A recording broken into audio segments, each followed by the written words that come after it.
Medicare at 65 আসলে সবাইকে মেডিকেয়ারে enrol করতে হবে। কিন্তু মেডিকেয়ার নিয়ে অনেকের ভিতর, স্পেশালি আমাদের কমিউনিটিতে অনেক ইনফরমেশনের গ্যাপ আছে, অনেকেই জানেন না, ইটস নট সিম্পল। সো আমি প্রথমে বলে নিচ্ছি যে কাদেরকে must to enroll. Number 1, those who are not working anymore or their spouse is not working, তাদেরকে অবশ্যই মেডিকেয়ারে এনরোল করতে হবে। সেকেন্ড হচ্ছে যাদের কোবরা ইন্স্যুরেন্স আছে তাদেরকে অবশ্যই মেডিকেয়ারে এনরোল করতে হবে।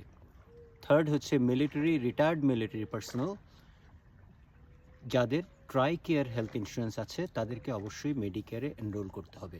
ফোর্থ ক্যাটাগরি হচ্ছে 65 পরেও যারা কাজ করছেন and they have insurance under small group of employer, that means যাদের 19-এর নিচে এমপ্লয়ি আছে, যে সমস্ত এমপ্লয়ার, তাদের ভিতর যারা কাভার্ড তাদেরকে অবশ্যই মেডিকেয়ারে এনরোল করতে হবে। যদি লার্জ এমপ্লয়ার হয় তাহলে তাদেরকে এনরোল করতে হবে না।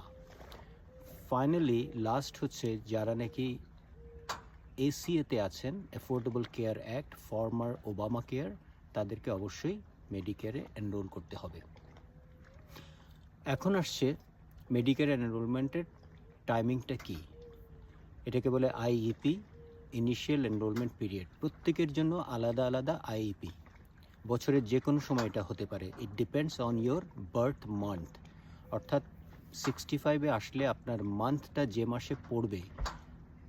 এক্সাম্পল, আপনার যদি সেপ্টেম্বরে বার্থ মান্থ হয়ে থাকে 3 মাস আগে এবং 3 মাস পরে এবং মাঝখানের birth month, total 7 months window থাকে to enroll in Medicare. So এই আইপির ভিতর আপনাকে অবশ্যই এনরোল করতে হবে। কোনো কারণে আপনি যদি মিস করেন আইইপি, দেন আপনাকে এইপির জন্য অপেক্ষা করতে হবে, which is annual enrolment period. In between যদি আপনি স্পেশাল ক্যাটাগরির হয়ে থাকেন, এসসিপি, স্পেশাল এনরোলমেন্ট পিরিয়ডে আপনি এনরোলমেন্ট করতে যদি না পারেন, কিংবা if you are not qualified to enroll in special ক্যাটাগরিতে, then you have to wait for AEP. এখন এইপিতে যখন আপনি এনরোল করবেন তখন আপনি প্রিভিয়াসলি যেই কয়েকটা মাস আপনি মিস করেছেন, let's say it could be 6 months, 7 months, 8 months, যতগুলো মাসই আপনার গ্যাপ ছিল, পার্ট বি এর জন্য you have to pay all the back payment plus 10% penalty. এটাকে আপনি কমপ্লিট পেমেন্ট করার পর then you will enroll for next year AEP. Now here's the thing, আপনি নেক্সট টাইম যখনই আপনার পার্ট বির পেমেন্ট আসবে, as long as you have part B, you have to pay A 10% penalty for life long.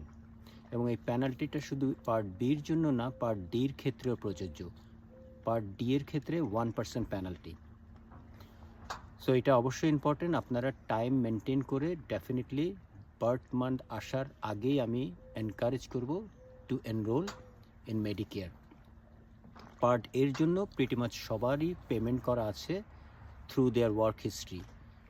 Part এর জন্য 40 quarters আপনার credit লাগবে through social security, অর্থাৎ কেউ যদি মিনিমাম 10 বছর কাজ করে থাকেন, they already have 40 credits for the part A, এবং তাদেরকে পার্ট এর জন্য কোনো প্রিমিয়াম দেওয়া লাগবে না। এটা খুব ইম্পর্টেন্ট, যারা দেশ থেকে 50-এর পর লেট 50-এ আসেন, তারা অনেক সময় 1-2 বছর কোনো কাজ না করে থাকেন এবং ইনফরমেশনটা যেহেতু জানেন না, তারা যদি জানতে পারেন পার্ট টাইম হলেও যদি তারা কাজ শুরু করেন 10 ইয়ার্সের ভিতর, ওনারা 40 কোয়ার্টার্স আর্ন করতে পারবেন।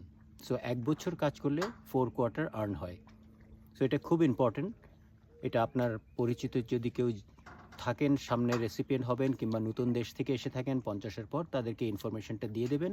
আর মেডিকেয়ারের ব্যাপারে আপনার যদি কোনো হেল্প লাগে, to know the information before you step in to that or decide not to do it, definitely আপনার ইনডেপথ ইনফরমেশনটা জানা দরকার, এবং আপনি তার কাছ থেকেই জেনে নেবেন যে রিয়েলি ইন্ডিপেন্ডেন্ট এবং লাইসেন্স এবং নলেজেবল। অ্যাবসোলুটলি আমি এনকারেজ করবো, আপনার যদি কোনো হেল্প লাগে please feel free to connect with me. আমি আপনাকে সব ধরনের ইনফরমেশন দেবো এবং আমি আপনাকে স্টেপ বাই স্টেপ হেল্প করবো to understand the whole thing.